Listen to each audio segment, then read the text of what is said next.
ನಿಮಗೆ ನಿಮಗೆ ತರ್ಪಣ ಬಿಟ್ಟೇನಲ್ಲ ನಾನು. ಈ ಶಕುನಿಯೇ ಅಲ್ಲ.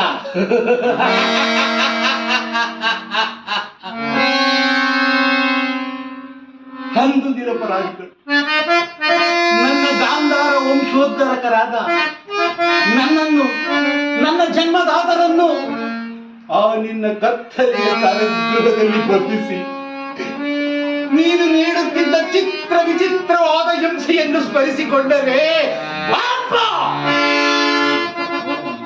ನನ್ನ ಹೃದಯವು ಸಿಡಿಲಿನಂತೆ ವೇದಿಸುತ್ತಿದೆ. ನನ್ನ ಗುಂಡಿಗೆಯ ಪಟಪಟನೆ ಸಿಡಿಯುತ್ತಿದೆ. ನನ್ನ ಶರೀರವು ಸೇಡಿನ ದಾವಾಗ್ನಿಯಿಂದ ದಹದಯಿಸುತ್ತಿರುವುದು ಸಿಯೋನರ, ದಹದಯಿಸುತ್ತಿರುವುದು. ಈಗಲೂ ಆ ದುರಂತ ದಾರುಣ ಚಿತ್ರ ನನ್ನೀ ಸುದಿಪಟಲದಿಂದ ಅಳೆಯದೆ ಉಳಿದು ನಿರಂತರವು ಘಟಕದಿಂದ ಬೆಂದು ಜರ್ಜರಿತನಾಗಿದ್ದೇನೆ.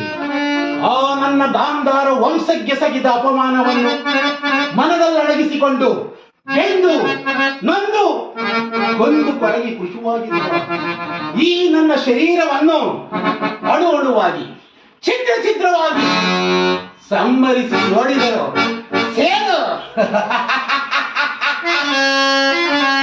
ಸೇಡಿಗೆ ಸೇಡು.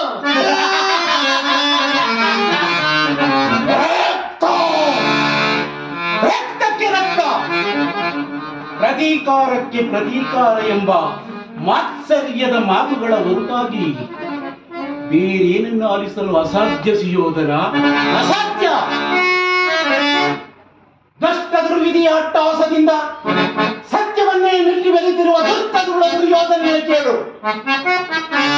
ನನ್ನೀ ಗಾಂಧಾರ ವಂಶಕ್ಕೆ ಕಾರಣಕರ್ತನಾದ, ಎಲ್ಲದಕ್ಕೂ ಕಾರಣಕರ್ತನಾದ ಗುರುಕುಲದ ಕೀಟ ಕೌರ ವಿಧಿಯೇ ಕೇಳು.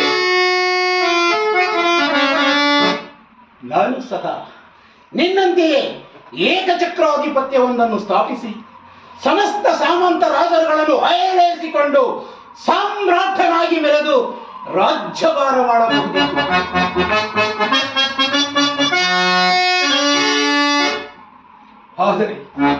ಆದರೆ ಅಂದಿನ ನನ್ನ ಆಸೆ ಆಕಾಂಕ್ಷೆಗಳನ್ನು ಆ ನಿನ್ನ ಕಿರಾತಕ ಕಿಡಿಗಣ್ಣಿನ ಕಿಚ್ಚಿನಿಂದ ಧ್ವಂಸ ಮಾಡಿದೆ. ಚಿಂತೆ ಇಲ್ಲ ಕೌರವೇಶ್ವರ, ಚಿಂತೆ ಇಲ್ಲ. ಮೀರಿ ಓದುತ್ತ